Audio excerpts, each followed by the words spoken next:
사실 지금 봐도 그렇게 눈에 설지 않아요. 아니 그냥 둥글둥글한 게. 차 같은 말 그대로. car like.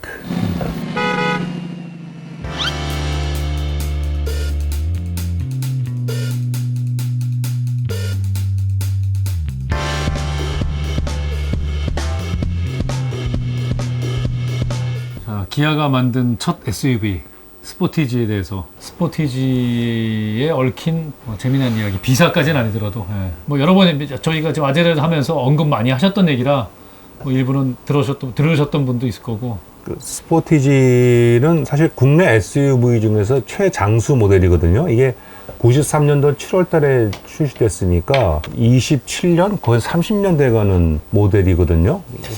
그 이름을 지어주고 모델이라고 있고. 하기는 어렵고 그냥 이름이 계속, 브랜드를 계속 쓰고 있는. 그리고 사실은 기아가 만든 차 중에서 제일 많이 판 차예요. 스포티지 이름으로서는. 지금 있는 스포티지가 포함해서 한 450만 대를 팔았더라고요.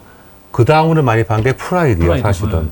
그러니까 그 정도의 기아한테 중요한 차종이더라고요. 80년대 말 90년대 초는 현대, 기아, 심지어 대우도 독자 모델을 만들어 보자고 할 때인데, 사실은 이때 승용차를 열심히 개발할 때죠. 준중형, 중형, 그 메인스트림에 들어가려고. 근데 왜 난데없는 SUV, 그것도 지금 봐도 디자인이 낯설지 않은 카라이크, 승용형 도심용 SUV가 어떻게 그때 태어났을까? 얼떨결에 기아가 만들게 된 세계적인 명차, 그러나 지금은 잊혀져 가고 있는 스포티지.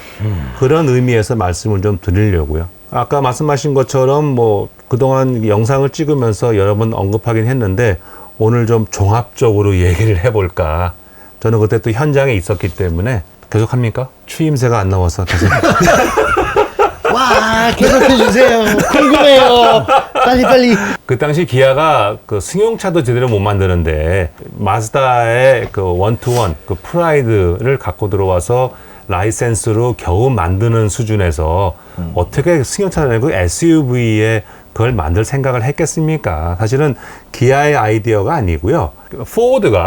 포드가 이제 프라이드, 마즈다가 개발하고 인건비가 싼 한국에 와서 만들어서 미국에서 포드 브랜드로 파는 소위 삼각협력이 굉장히 성공적으로 진행이 됐었거든요. 그래서 86년도에 최초로 미국으로 수출이 됐죠.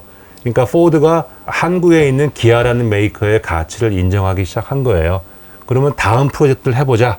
그래갖고 들고 들어왔던 게 그 당시 UW52라는 포드의 그 개발 코드네임의 소형 승용차 같은 SUV였던 거예요. 근데 보통 마즈다한테 개발을 맡겼으면 그 당시는 포드의 코드네임이 BT17, BT57. 그건 B는 B 세그먼트라는 뜻이고 T는 마즈다의 옛날 이름, 도요 고교의 T거든요. 근데 이건 UW52니까 전혀 마즈다와는 관계없는 삼각협력에서 이제 기아하고 포드하고 해보자라는, 기아를 인정해주는 그런 프로젝트였죠. 그래서 그걸 해보자. 그래서 당시 기아로서는 차를 처음부터 개발해 본 적도 없고, 당시 또 프라이드를 합쳐갖고도 연산 20만 대 메이커에 불과한데, 포드가 갖고도 뭐라 그랬냐 하면, 이걸 신공장을 지어서 15만 대를 만들어서 내가 10만 대를 가져갈게. 5만 대는 네가 국내하고 다른 데 알아서 팔아. 그러니까 우와 좋아요, 이렇게 된 거죠. 그래서 이제 다 모아봐. 그래가지고 막 이제 포드가 신차 개발은 이렇게 하는 거야. 처음에 디자인을 그려서 이렇게 클레이 모델을 만들어서 이 당시 구매는 뭐 하고 판매는 뭐 하고 이제 쫙 그걸 사실은 기아는 처음 본 거예요. 그 전까지는 마즈다의 모델을 갖고 들어와서 현지 생산만 했기 때문에 개발이 끝난 차에서 생산 기술만 한 거지. 이 전 개발 단계에 어떤 일이 벌어지는 사실은 잘 몰랐던 거예요. 근데 포드가 이걸 처음으로 알려준 거야. 그런데 갑자기 포드가 말하자면 숨겨진 마각을 드러낸 거지. UW51 하면 성공할 거니까 이제 기아, 내가 너의 가치를 인정했으니까 내가 너의 지분을 50% 가져주마. 지분 50% 내놔. 그랬던 거예요. 그러니까 기아 경영진이 뭔 소리? 뭐 이렇게 된 거죠. 당연히 노죠. 그러니까 포드가 잠시 움찔했다가 뭐라 그러냐 하면, 그러면 스포티지를 만드는 공장을 새로 지어서 별도의 법인화해서 요거에 50%를 달라 그런 거예요. 그것도 안 되지. 노지. 그럼 포드가 오케이, 난 갈 거야. 그래서 가갖고 이제 마즈다하고 붙은 거야. 왜냐면 시장에서 카라이크 SUV의 수요가 있는 걸 알았기 때문에. 그래서 나왔던 게 포드의 이스케이프예요. 그 마즈다가 개발해 준 거. 근데 이게 지금 기아의 첫 독자 모델은 세피아죠. 세피아네요. 세피아. 양산 기준 세피아죠. 네. 그러니까 시작은 이게 먼저 한 거야. 그래서 이제 포드가 가버리고 갑자기 이제 어떡하지? 뭐 이렇게 된 건데 그때 김선영 회장님이나 그 엔지니어들이 고민하다 결정을 낸 게 뭐냐 하면 해보자. 야, 진짜 처음부터 이렇게 한댄다. 이거를 해보면 우리가 지금 에스카라고 그러고 세피아죠. 독자 준중형을 만들어야 되는데 그거 따라가면 되겠다 순서를. 그래갖고 졸지에 이게 시작이 된 거예요. 그래갖고 코드네임도 바꿨어. NB7으로. 그건 이제 뉴 봉고야. 소위 봉고가 NB1이고 프라이드가 NB3 그다음에 콩코드가 NB5였어요. 그다음에 이게 NB7이었던 거야. 그래서 이제 시작이 된 거예요.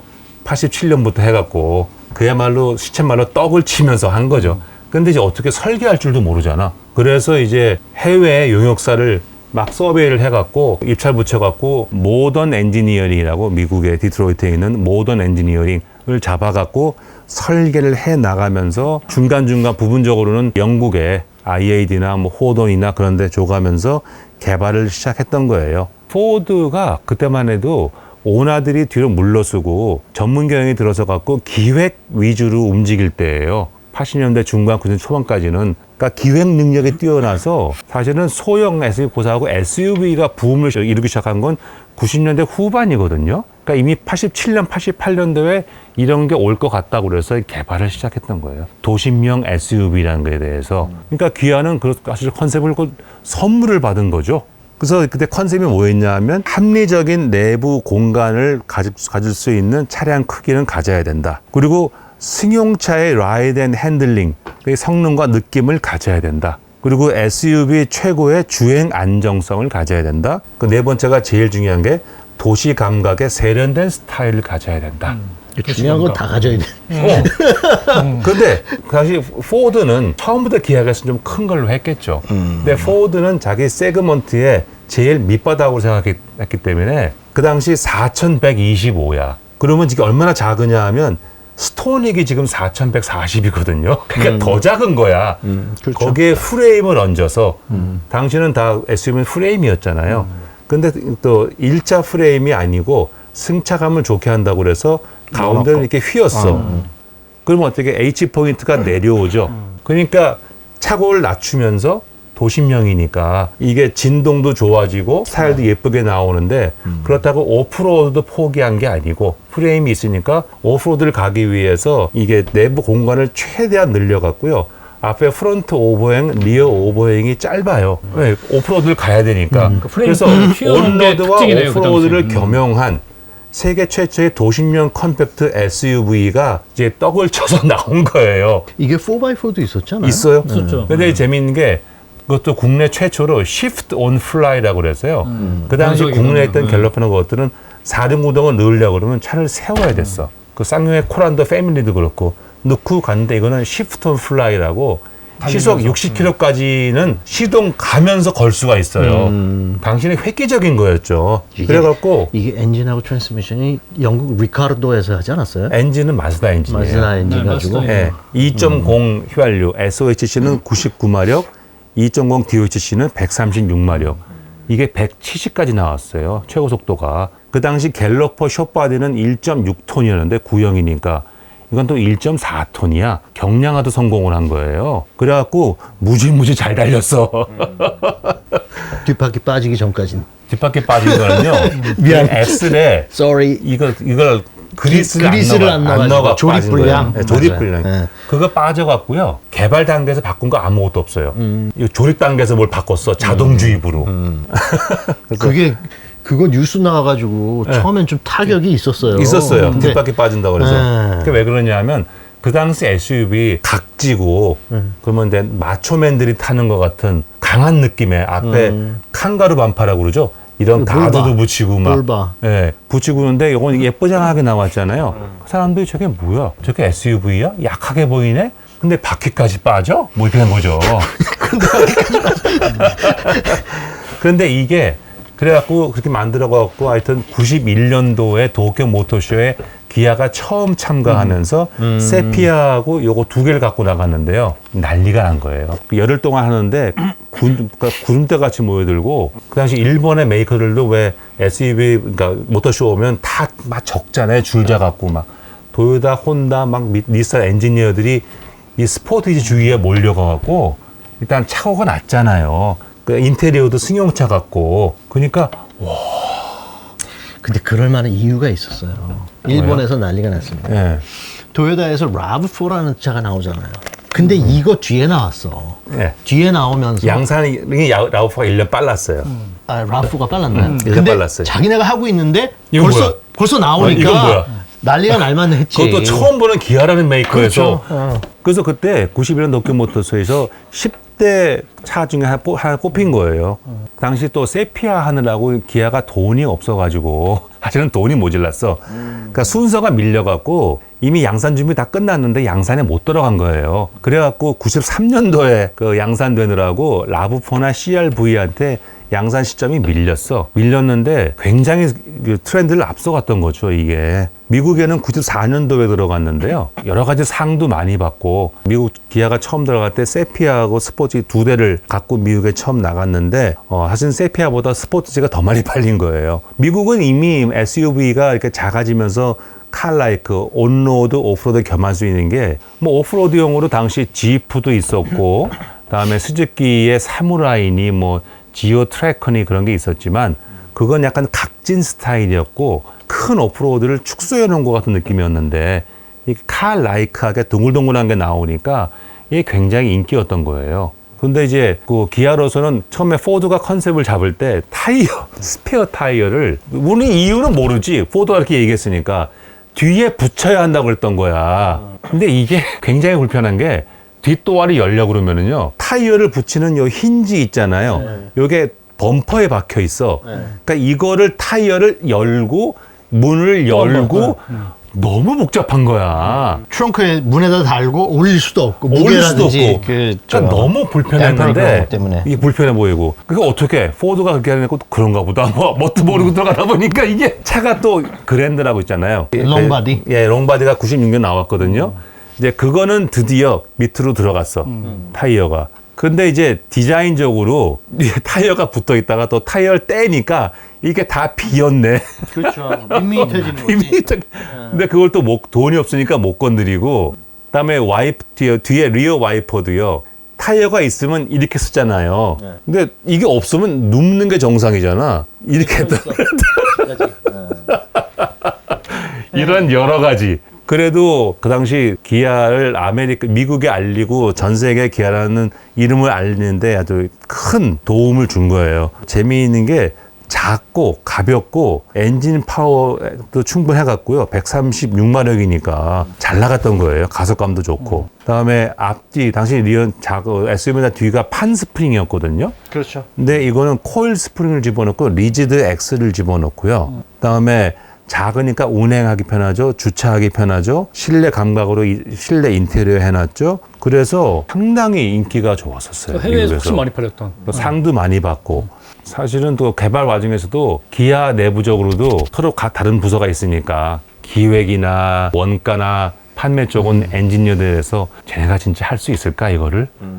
제가 그 비서할 때인데 지금도 기억나요. 담당 모 부장이 이제 개발 단계에서 이제 양산 넘어가고 그 단계에 또 돈 들어가면 이제 품위를 쓰잖아요. 몇백억 들어가는. 근데 아무도 승인을 안 해주는 거야. 자신이 없잖아요. 그래서 이 양반이 그걸 들고 올라왔어, 회장한테.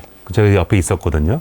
이 양반 거의 죽을 상이 된 거야. 자기도 자신이 없거든. 일개 부장이 어떻게. 그러니까 회장님은 일개 부장이지만 이 사람이 회장님, 저는 할 수 있습니다. 도와주십시오. 라는 말을 하는 걸 원했던 거예요. 근데 들고 와갖고 회장님 어떡하죠? 여기 가서 안 된다고 그러고 저기 가서 안 된다고 그러고 어떻게 하긴 네가 알아서 해야지. 회장님 도와주세요. 뭐 이렇게 된 거야. 그러니까 회장님이 되게 점잖으신 분인데 거기서 얼굴이 빨개지는 거예요. 막 역정을 확 내신 거예요. 내가 돈이 없는 게 아니다. 네가 어차피 처음 하는 거 어려운데 담당인 네가 하겠다는 의지를 보이고 하면 내가 다 도와주고 정하는데 어떻게 마스터를 데리고 어떻게 할 텐데 네가 이래갖고 차가 나오겠냐? 진정되시니까 앉아봐라. 막 이러더니 이거 우리가 꼭 해야 되고 이게 앞서 나가야 세피아가 따라가고 기아가 산다. 이건 될 거다 하면서 막 사인을 해주시고 그 보면서 제가 막 감동 먹었던 그런 기억이 있거든요. 네, 그렇게 나왔던 차예요. 근데 이게 어떻게 보면 참 아쉬운 게 이제 현대가 기아를 인수하고 원래 2세대 스포티지가 나와야 되는데 그게 소렌토가 소렌토예요. 됐잖아요. 그러니까 네. 황당무계한 컨셉으로 바뀌면서 그 저 피터 슈라이어가 사실상 뭐 기아 올 때도 소렌토를 보고 와 이렇게 이쁜 차를 만들어서 어디지 하고 했다고 저한테 얘기했던 적도 있지만 그리고 스포티지는 엉뚱한 투싼하고 언더바디를 쉐어해서 아반떼 플랫폼 가지고 만든 인수당하면서 완전히 스포티지의 역사가 바뀌어버린. 네. 근데 이 스포티지가 사실 미국에는 이 정도 사이즈 차가 굉장히 생소했지만 사실 유럽에는 있었어요. 유럽에는 어떤 러시아에 있었어요. 러시아? 러시아에 러시아가 유럽 있잖아요. 아니 러시아 유럽이죠. 동유럽이지. 러시아 그렇게 얘기할 수도 있겠지만 그 라다라는 회사에 라다의 니바라는 차가 있었는데 니바. 그 차가 사이즈도 그렇고 심지어 디자인까지 조금 비슷한 그게 1970년대 중반에 나왔어요. 그때 인터넷이 없을 때니까 뭐 니바가. 알 수 없었던. 근데 그 당시에 나왔던 차 치고는 괜찮아서요. 그 램프가 있고 위에 턴 시그널이 붙어 있고 눈썹처럼. 근데 여기 좀 빗나갔는데 그 스포티지가요. 제가 하나 강조하고 싶은 건 그 당시 캐치플레이즈가 뭐였냐면 Man Maximum Machine Minimum이었거든요. 4M이라고 그래서 차체는 작게 하되 아까 공간 확보한다고 그랬잖아요.